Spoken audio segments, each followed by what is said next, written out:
IPL 2025 का जब season start हुआ था तो कई टीमों की चर्चा थी। अब चाहे आप सनराइजर्स हैदराबाद ले लीजिए, आरसीबी हमेशा चर्चा में रहती है, सीएसके में बड़े स्टार्स हैं। लेकिन आज जो टीम मैच जीती है वो भी लगातार अपना चौथा, पहला मैच हारी थी, गुजरात की टीम की बात कर रहा हूँ मैं।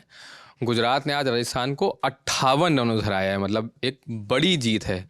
और टीम जिसकी उम्मीद मतलब बहुत कम लोगों को रही होगी कि सीजन के स्टार्टिंग के मैचों में टीम लगातार 4 मैच की जीत के पॉइंट्स टेबल पर नंबर 1 पे आ जाएगी और सबसे बढ़िया रन रेट होगा। तो राजस्थान को एक तरीके से पूरे मैच में पलट दिया, 58 रन की बड़ी जीत हासिल करिए। तो मैच में क्या क्या हुआ, क्या क्या मेन मोमेंट्स रहे, वो बताने के लिए मेरे साथ सुकांत मौजूद हैं, मेरे साथी स्पोर्ट्स टीम के, और उनसे पूछेंगे मतलब कि क्या क्या मैच में हुआ और कहाँ कहाँ घूमा। और मैच में गुजरात की तरफ से एक साइलेंट परफॉर्मर हैं जो लगातार अच्छा कर रहे हैं, उनके बारे में चर्चा करेंगे। बताइए सुकांत, क्या हुआ? मैच जैसे ही शुरू हुआ तो जोफ्रा आर्चर ने जब शुभमन गिल को आउट किया तो 1 मिनट के लिए लगा कि मैच शायद आज जो है राजस्थान के फेवर में जा सकता है, क्योंकि बॉल अच्छी स्विंग हो रही थी, ये सब था। हाँ, और अच्छी बॉल पड़ भी रही थी, उनके अच्छे गिरा रहे थे। हाँ, और आर्चर जब अपने रिदम में होते हैं तो फिर वो अलग गेंदबाज दिखते हैं। 148 की थी वो गेंद, वो 148 के थे। हाँ, और उससे पहले भी उससे पहले साई सुदर्शन ने एक शॉट मारा था उस उनके गेंद पे, वो 150 से ऊपर की गेंद थी। तो वो आज बहुत रिदम में थे। लेकिन इसके बावजूद आप देखिए जिस तरह से साई सुदर्शन ने आज अपनी पारी बिल्ड की है, और लगातार, ऐसा नहीं कि ये पहला मैच है जिसमें वो परफॉर्म कर रहे हैं। आज उन्होंने तीसरी 50 इस आईपीएल की लगा दी है, और अकेले इंडियन प्लेयर हैं जो 200 से ज़्यादा रन इस सीजन बना चुके हैं। अच्छा। तो साई सुदर्शन को रोकना इनकी स्ट्रेटजी में होना चाहिए था, जो सबसे इम्पोर्टेंट। क्योंकि अगर पिछले कुछ समय से देखें तो गुजरात के लिए सबसे ज़्यादा अगर कहने मिस्टर, वो जिस पर आप भरोसा कर सकते हो, मिस्टर भरोसेमंद, वो बन करके साई सुदर्शन उभरे हैं। 273 रन बना चुके हैं अभी तक, सेकंड पे होंगे आई थिंक बैटिंग स्किल्स में। बिल्कुल, निकोलस पूरन 288 पे हैं, तो ये दूसरे नंबर पे हैं। और उसके बाद मार्श हैं जो दोनों लखनऊ के ही हैं। और जो गुजरात के लिए ये स्टार्ट दे रहे हैं, और बीच में 1-2 केमियो और टीम का स्कोर 200 के पार। अगर आप आज की पिच देखें तो आज की पिच में बॉल थोड़ी फंस भी रही थी। ऐसा नहीं था कि बॉल बहुत आसानी से आ रही थी और मतलब बैटिंग करना उतना आसान था। लेकिन ये स्किल है सुदर्शन का, जिस तरह से शॉट्स उन्होंने खेले। आपको याद होगा एक शॉट उन्होंने पॉइंट की दिशा में छक्का मार करके वो बनाया। मतलब वो शॉट खेलना अपने आप में उनके स्किल्स को तो दिखाता ही है, साथ ही ये भी दर्शाता है कि वो कितने परिपक्व हैं एज ए मतलब बैट्समैन, वो कितने अपने आप को वो कर सकते हैं, आगे ला सकते हैं। अच्छा सुकांत, क्या कहते हैं आप, स्कोर की बात कर रहे थे कि 350 है, एक मैच में 49 रन है, वो भी 1 रन से 50 छूटा है। मतलब पहले मैच में 74, फिर 63, फिर 49, फिर एक बैड मैच हुआ, ठीक है, वो होता रहता है 5 रन, और आज 82। मतलब मुझे लगता है कि हम कई दिग्गजों की बात कर रहे हैं, हम विराट कोहली की बात करते हैं, हम नए खिलाड़ियों में, क्योंकि हम साई सुदर्शन को नए ही बोलेंगे क्योंकि वो अभी इंडिया के लिए भी नहीं खेले हैं। अभिषेक शर्मा तक T20 में खेल चुके हैं इंडिया के लिए। वो खेले हैं, लेकिन वो खेले हैं इंडिया के लिए। उनका आना और जाना अगर देखिएगा रिकॉर्ड, वनडे में उनको 2023 में मौका मिला, फिर T20 में भी मौका मिला, जिम्बाब्वे में मिला, वही मैं कह रहा हूँ। तो वो जब इंडिया के जो कंप्लीट सेटअप अगर बात करें तो मेन टीम का हिस्सा वो अभी तक नहीं बन पाए। लेकिन उनके जैसा टैलेंट को अगर मौका नहीं मिल रहा है तो इसका मतलब ये है कि टीम बहुत अच्छी हमारी ऑलरेडी है। लेकिन अब जो जिस फॉर्म में अभी वो हैं, वो एक बार फिर बीसीसीआई को वो दावा कर रहे हैं कि अब उनको आप नकार नहीं सकते हो, उनको टीम में आपको लाना होगा। अच्छा ये बताइए, साई ने 2 पार्टनरशिप करी, एक 80-82 की और एक 60-64 की शाहरुख खान के साथ। वो कितना इंपॉर्टेंट था? मतलब क्योंकि गिल पहले आउट हो गए, 14 रन, 2 रन खुद बनाया, 14 का स्कोर था टीम का उस वक्त। तो उसके बाद वो पार्टनरशिप दोनों बिल्ड करना बहुत ज़रूरी था। बिल्कुल, क्योंकि जिस समय गिल का विकेट गिरा, गिल कप्तान भी हैं, साथ ही आप गिल का जो स्टेचर है, क्योंकि वो टीम के सबसे प्रमुख बल्लेबाज हैं, इसमें नो डाउट। तो उनका विकेट जब गिरा था तो उस समय राजस्थान रॉयल्स का मनोबल भी बहुत ऊंचा था, बॉलर्स बहुत अच्छे रिदम में थे, और सब कुछ इनके फेवर में जाता दिख रहा था।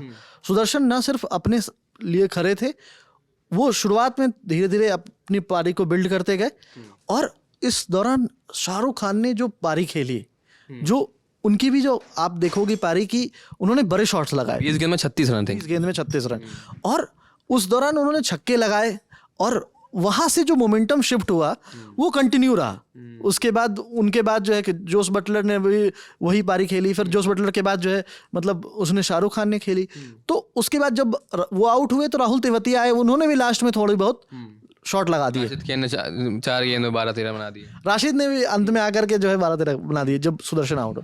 तो ओवरऑल जब आप देखोगे इनकी पूरी पारियों को तो आपको लगेगा कि ये मैच जो है ना वो धीरे धीरे करके वो राजस्थान से दूर हो गया था पहली ही पारी में। ऐसा नहीं था कि दूसरी पारी में उन्होंने बहुत ज़्यादा गलतियां की हैं, लेकिन वो वहीं पे वो मैच दूर हो गया था, उनके पास चांसेस बहुत कम थे। अच्छा, एक और चीज़ मतलब मुझे लगती है कि ठीक है, आप बैटिंग अच्छी हो रही है टीम की, नो डाउट, हाँ सब खेलने आए, लेकिन राजस्थान की बॉलिंग पे भी थोड़ा बात करिए, क्योंकि मतलब ठीक है स्टार्टिंग में आपने वो कर लिया, लेकिन आप फिनिश नहीं कर पाए डेथ ओवर्स में अच्छा, जो बहुत ज़रूरी था इस पिच पर, क्योंकि बाद में संजू सैमसन ने भी बोला कि 15-20 रन ज़्यादा बन गए थे हमसे, तो और इसीलिए आपने टॉस जीतकर पहले बॉलिंग चुनी थी कि हम कंट्रोल कर लेंगे या रोक लेंगे, तो वहाँ पे भी कहाँ गड़बड़ हुई?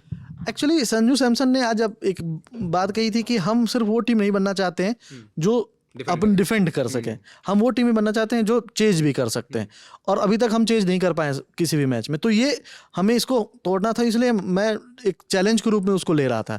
लेकिन जो मैच के दौरान आप देखोगे ना कि जो पहले ओवर के बाद जो मोमेंटम शिफ्ट हुआ है उसके बाद मतलब बेबस दिख रहे थे बॉलर। आप पथिराना को देखो, तीक्ष्णा को देख लो आप, उसके बाद तीक्ष्णा ने विकेट ले लिया है लेकिन वो रन बहुत लुटा गए हैं। देश पांडे वो कंसिस्टेंटली वही, उनके साथ वही है, 2 विकेट 1 विकेट उनको मिल जाते हैं लेकिन वो रन को कंट्रोल नहीं कर पाते हैं, 50 से ज़्यादा रन उन्होंने भी दिए हैं। तो एक तरीके से उनके पास बॉलर्स जो रन को रोक सकते हैं वो नहीं है, जो सबसे बड़ा चैलेंज उनके लिए अभी आने वाले जो मैच है ना उसमें भी ये होने वाला है। अच्छा, एक प्रॉब्लम मुझे दिखती है, मतलब इस आईपीएल में हम कई टीमों के बारे में बात कर रहे हैं, उनकी बॉलिंग लाइनअप नहीं चाहिए, एलएसजी उनमें से एक है। राजस्थान में भी आप देखिए, आपको क्या कहते हैं, जोफ्रा आर्चर के अलावा कोई मतलब वैसा बॉलर नहीं दिखता है जो टीम को एक कोई बड़ा फंसा हुआ मैच निकाल दे। और जोफ्रा आर्चर भी ऑफ लेटली पहले में 70, 72, 76 रन जो भी खाए थे, मुझे एक्जैक्टली याद नहीं, लेकिन हाँ 70 के आसपास ही खाए थे। तो 86 रन रिकॉर्ड जो सारा ने बनाया था, पहले मैच में सारे रन बना लिए सारे इसमें। वही तो वो इनकी टीम में भी दिखता है, बहुत ज़्यादा आप बैटिंग पे डिपेंडेंट हो, हाँ बॉलिंग पे भी सिर्फ जोफ्रा आर्चर दिखते हैं, अब तीक्ष्णा नहीं चले तो, और भी मतलब इंडियन टैलेंट कोई वैसा नहीं है नहीं, वो गड़बड़ है, वो एक गड़बड़ी है। और क्योंकि आपके पास जब ऐसा अटैक नहीं होता है जहाँ पे आप कंसिस्टेंटली विकेट्स टेकिंग एबिलिटी, जो सबसे इंपॉर्टेंट मोमेंट्स होते हैं मैच के, वहाँ पे आप विकेट निकालने वाले वो बॉलर्स नहीं है, और वो आपको आप अकेला जोफ्रा 4 ओवर ही कर सकते हैं, और अगर शुरुआत में वो कर रहे हैं ओवर तो अंत के स्पेल में भी आपको उनकी ज़रूरत होती है, तो आपको वो बैलेंस मेंटेन करना पड़ता है। तो वो संजू सैमसन के लिए बहुत बड़ी चुनौती है, जो पूरे सीजन मुझे लगता है कि उनको जो ये परेशान करने वाली है कि उनके पास कोई ऐसे बॉलर नहीं है जो लगातार आकर के कंसिस्टेंटली परफॉर्म कर सके और विकेट ले सकें। और एक चीज़ मुझे मतलब मुझे ये भी लगता है कि अब जैसे आप बता रहे हैं कि संजू ने बाद में बोला कि हम चैलेंज करना चाहते थे कि हम चेज कर सकते हैं, वो शायद इसलिए भी आ रहा होगा कि आपको पता है कि हमारी बॉलिंग में कहीं ना कहीं वीकनेस है ना, तो आप ये सोच रहे हैं बॉलर को पहले चांस देते हैं, फिर जो टोटल टंग जाएगा बोर्ड पे वो चेज करने का सोचेंगे। ये होता है जब आप थोड़ा डिफेंसिव होते हैं तो आप सोच सकते हो। अच्छा, अब ठीक है 217 रन आपने दे दिए, हाँ अब वो बनाने भी होते हैं, ठीक है, आप बैटिंग में ही फेल कर, मतलब ऑल आउट हो जा रहे हो आप 20 ओवर के मैच में, सबसे बुरी चीज़ है ये, मतलब इस पे क्या? देखिए वो मोमेंटम जो शिफ्ट हुआ ना पूरे मैच का, वो जब जैसे ही संजू सैमसन का विकेट गिरा वहां से मैच बिल्कुल जो भी बचा था, हालांकि मैच शुरुआत में ही वो लोग यशस्वी जायसवाल का विकेट और उसके बाद फिर लगातार कंसिस्टेंटली विकेट गिरता ही जा रहा था एक साइड से, तो कोई रियान पराग अच्छा खेल रहे थे लेकिन वो भी के साथ वही प्रॉब्लम है, वो उनको शुरुआत अच्छी मिल जाती है, स्टार्ट अच्छा ले लेते हैं, उसके बाद पता नहीं क्या होता है, एक कैजुअल शॉट होता है और उसके बाद वो आउट, उसके बाद भैया आप आउट हो रहे हो, उसके बाद मतलब आपको पता होगा ना कि एज लगा है, आप मतलब एक रिव्यू भी वेस्ट करके चले जा रहे हो, इतना बड़ा एज लग रहा है, और एज इतना बड़ा था कि मतलब वो स्नीको पे देखने के बाद ये सबके मन में आया होगा कि यार ये रिव्यू लिया क्यों था, क्योंकि आप रिव्यू वो हो सकता है कि कोई क्रूशियल मोमेंट में काम आ जाता, पर आपको ऑब्वियसली वो पता है, और ऐसे कुछ नहीं था कि कोई डबल माइंडेड था या कोई भी ऐसा था कि जमीन में लगी हो या फिर पैड और बैट का कोई वो इशू, हाँ तो मतलब क्लीन वो आउट थे, और बॉल में डिफ्लेक्शन दिख रही थी, मतलब वो कोई दूर भी देख, मतलब टीवी पे बिना साउंड के भी आप देखोगे तो भी आपको दिखाई देता कि वो आउट थे। लेकिन इसके बावजूद उन्होंने रिव्यू खराब किया। ये दिखाता है कि वो अपने आप में जब कॉन्फिडेंट होते हैं तो वो कुछ भी करते हैं, और ऐसा उन्होंने पहले भी किया है। और ये एटीट्यूड उनका मुझे लगता है कि जो टीम के फेवर में नहीं है, क्योंकि उस समय संजू सैमसन खड़े थे साथ में। अब जो भी बात हुई हो उनको उन्होंने बोला होगा तभी वो रिव्यू करने गए, लेकिन फिर भी मुझे लगता है वो रिव्यू नहीं गंवाना चाहिए। पराग बीच बीच में ऐसी हरकत कर देते हैं जो हम पाकिस्तानी टीम को ट्रोल करते हैं उन हरकतों के लिए। पराग भी ट्रोल होते हैं, लगातार ट्रोल होते हैं इसी कारण से, क्योंकि फैन को ले आए बीच में। हाँ, फैन को ले आए बीच में गुवाहाटी वाले मैच में। अच्छा, मुझे ऐसा लगता है कि राजस्थान की टीम में ठीक है जायसवाल नहीं चल रहे हैं, संजू आपको स्टार्ट दे देते हैं कभी कभी, लेकिन वो जैसे आज हेटमायर भी ऑफ लेटली एक आध मैच में चले, लेकिन वो जो मिडिल ऑर्डर है आपका रियान पराग, जुरेल और नीतीश राणा, ठीक है, अब अगर टीम को मैच जीतना है तो इन तीन में से किसी एक का चलना कंसिस्टेंटली बहुत ज़रूरी है। वो नहीं हो रहा है जो मुझे लगता है। आप अगर वो मैच याद होगा चेन्नई वाला, उसमें नीतीश राणा ने वो आकर के केमियो पारी खेली थी, और वो मैच अकेला अगर मैं कहूँ तो नीतीश राणा की पारी के कारण ही वो राजस्थान जीते थे। तो अगर आप देखो कि अगर मिडिल ऑर्डर जिस टीम का, और जिस टीम के साथ ये इशू है ना, वो टीम आपको बॉटम कॉर्नर में दिखाई देगी कि जिनके साथ ये मिडिल ऑर्डर का प्रॉब्लम, क्योंकि मिडिल ऑर्डर वो है जिसके कारण आप मैच जीतते हो। मतलब हैदराबाद के साथ यही हो रहा है, ओपनिंग चल नहीं रही और मिडिल ऑर्डर एकदम ढह जा रहा है। बिल्कुल यही हाल चेन्नई का भी है, मिडिल ऑर्डर में कोई नहीं है, ओपनर अगर चले तो चले, नहीं तो कुछ नहीं।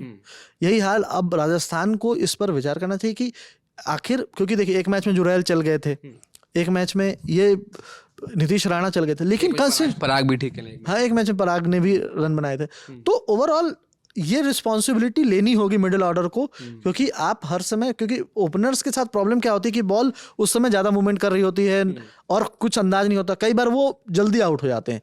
तो वो उस समय रिस्पॉन्सिबिलिटी आती है मिडिल ऑर्डर के ऊपर कि वो मैच को किस तरफ लेके जाते हैं। और आज जब आप बड़े चेज को देखोगे, किसी भी 200+ चेज को, तो बहुत रेयर होता है कि जब आप शुरुआत में विकेट गंवा देते हो तो आप चेज कर लो। वो दिल्ली वाले मैच में एक यूनिक केसेस थे, बस उसमें भी मिडिल ऑर्डर में आकर के कुछ काम हुआ था। बट अगर एज इस टीम की बात करें तो फिनिशर इनके पास हेटमायर हैं। अगर कोई उनके साथ खड़ा होने वाला होता, जिस तरह से संजू अगर एक साइड से स्ट्रोक लगा रहे थे और हेटमायर जिस तरह से फ्री फ्लो में खेल रहे थे, आखिर तक रहने की कोशिश करते, तो ये मैच कुछ रोमांचक होता। क्योंकि वो दोनों आउट हो गए, और देखो आप जब बड़े मैच में चेज करने जाते हो तो यही होता है कई बार कि बॉल बच जाती है और विकेट नहीं बचते, और ये 20 ओवर के मैच में ये होना बहुत दुखद है। अच्छा, एक और आखिरी चीज़ है, मुझे ऐसा लगता है कि अब ठीक है आपके बैटर अच्छा कर रहे हैं, एक सबसे ज़रूरी बात होती है, अभी हमने बोला कि राजस्थान की बॉलिंग में आर्चर के अलावा वो धार किसी में दिखती नहीं है। वही चीज़ आप अगर देखें, क्या कहते हैं, इनके साथ, गुजरात के साथ, वो बॉलिंग, मतलब अब सिराज आपके फॉर्म में आ गए हैं, वो भी बढ़िया बॉलिंग करा रहे हैं, ठीक है। प्रसिद्ध कृष्णा एक मैच में 40-41 दिए, उसके बाद कंसिस्टेंटली उनका इकोनॉमी अराउंड 5 का है नहीं, 2 विकेट, फिर 1 विकेट, फिर 2 और आज 3, ये पिछले 4 मैच के उनके स्टैट्स हैं। और साई किशोर, ये तीनों बॉलर, मतलब मैं अभी वही कह रहा था कि अगर आपको IPL जैसे टूर्नामेंट में, हाँ, इंडियन टैलेंट अगर आपके पास अच्छा है, जो कि गुजरात के पास है, ये तीनों बॉलर इंडियन टैलेंट है, तो ये मतलब बहुत अच्छा परफॉर्म कर रहे हैं ये तीनों। मुझे लगता है ना इसमें ऑक्शन का बहुत बड़ा रोल होता है। जब आशीष नेहरा की आप अगर प्लानिंग देखो, जिस तरह से वो पिक करते हैं टीम को, या फिर पिछले मैच में आपको याद होगा कि जिस तरह से वाशिंगटन सुंदर आकर के स्कोर कर गए थे, तो वो क्या डेब्यू मैच था उनका, लेकिन आकर उनसे कैसे यूज करना, तो मुझे लगता है ना कि टीम के पास बैलेंस बहुत अच्छा है गुजरात के पास।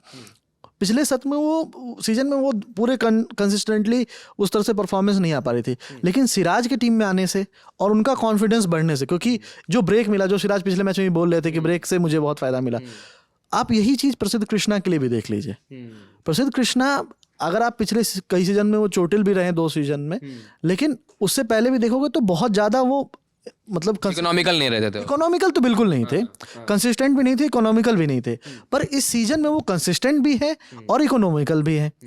उनके पास पेस है, और वो पेस के साथ अगर वो सही लेंथ पे बॉल कर रहे हैं तो उनको बहुत मदद मिल रही है, और ये गुजरात के लिए बहुत अच्छे साइन है आने वाले मैच में। और रही बात साई किशोर की, तो साई किशोर ने हमेशा प्रभावित किया, जब जरूरत होती है और जब गिल उनके पास जाते हैं वो विकेट ला के देते हैं।